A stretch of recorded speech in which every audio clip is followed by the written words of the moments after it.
Bonjour, bonsoir, vous êtes sur Geek Concept et attention, voici une petite vidéo improvisée qui part dans tous les sens. Hey, tu aimes les chats ? On te propose un petit jeu rapide. Regarde bien cette image. 24 minous. Parmi ces 24 frimouses se trouve un intrus. Lequel est l'intrus ? Mais surtout, pourquoi il est l'intrus ?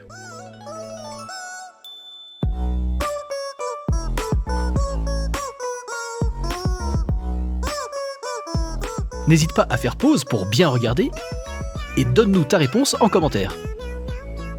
Alors c'est qui l'intrus ? Est-ce que c'est celui-là qui a les yeux fermés ? Celui-là qui est le seul chat noir ? Le petit Mimi ici qui serait le seul chaton ? À moins que ce soit le plus vieux d'entre tous. Et oui, c'est bien lui notre intrus. Je vous présente Monsieur Connard. Monsieur Connard, c'est le chat de Fanche. Et ce n'est pas notre intrus car c'est le plus vieux de tous ces minous, mais tout simplement parce que c'est un chat, contrairement aux autres, qui ne sont pas vraiment des chats, mais simplement des images de chats. Des chats qui n'existent pas. Oui, contrairement à Monsieur Connard, ces 23 autres images ont été générées par un algorithme. Et bravo à Joss qui a bien répondu sur notre page Facebook, joli mec. Rejoignez-nous les gens, mets la cloche, like et abonnement. Une intelligence artificielle qui peut produire à la volée des milliers et des milliers d'images de chats particulièrement photoréalistes. Tout comme le site ThisPerson.exist, dont on a déjà beaucoup parlé ici, et qui crée des images de fausses personnes, vous pouvez aller jouer avec le site ThisCat.exist. Les liens sont en description. Un réseau profond de neurones qui sait ce qu'est une image de chat, qui a appris avec des méthodes d'apprentissage non supervisées par les humains, grâce à son réseau antagoniste génératif, à produire une infinité de fausses photos quasiment parfaites.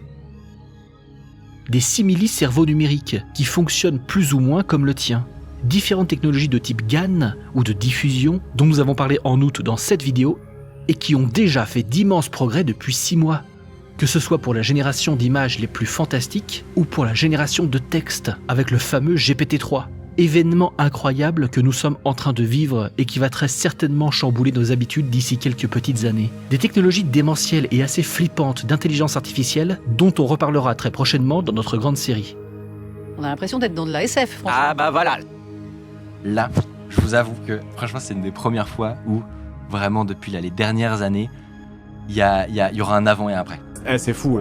Ce truc d'IA, en vrai, ça va tellement tout changer. On est vraiment dans une époque charnière où on passe à quelque chose qu'on ne connaît pas. Il y aura vraiment un avant et un après. À quelque chose de vraiment très différent. Là, l'IA, l'idée, elle la trouve à ta place et elle fait en 2 secondes. Les algorithmes modernes de langage sont capables de prouesses vraiment spectaculaires, souvent même très largement surhumaines. À partir du moment où moi je vois des gens très intelligents qui expliquent qu'ils ont passé leur week-end à discuter avec ce truc-là, ça pose une question quand même. Elle peut produire des textes qui nous paraissent à nous, les êtres humains, pleins de sens. Une révolution historique. Et ça ne fait pas encore tant de bruit que ça auprès du grand public, alors que nous semblons entrer pleinement dans la singularité technologique. Et les geeks que nous sommes jubilons à cette idée, tout en ayant cruellement conscience que ce n'est pas forcément pour le mieux. En vrai, tous les métiers qui se font derrière un ordinateur vont être remplacés.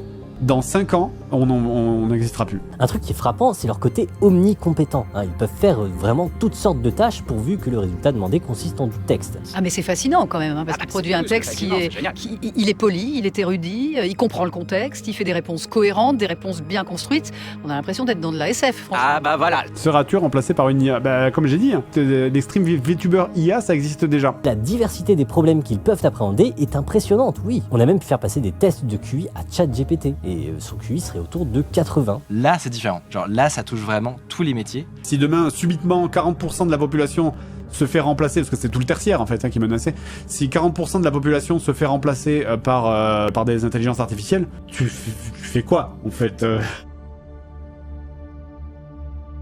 Avant que les IA aient complètement noyé la toile de fausses photos et nous aient tous propulsés au chômage, sachez que c'est Fanche qui a immortalisé Monsieur Connard. Il aime photographier les vieux matous. Ses plus jolies vraies photographies sont sur son Facebook ou son Instagram.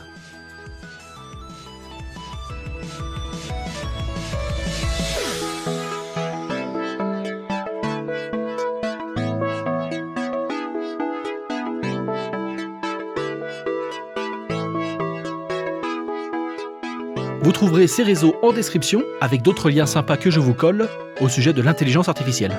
Et à très bientôt sur Geek Concept. Bonne journée, bonne soirée, bonne nuit.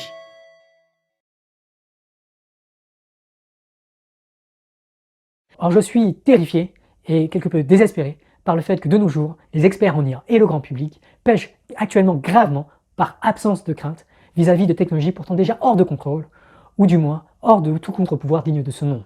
On vit des temps incroyables. On a l'impression d'être dans de la SF, franchement. Ah bah voilà.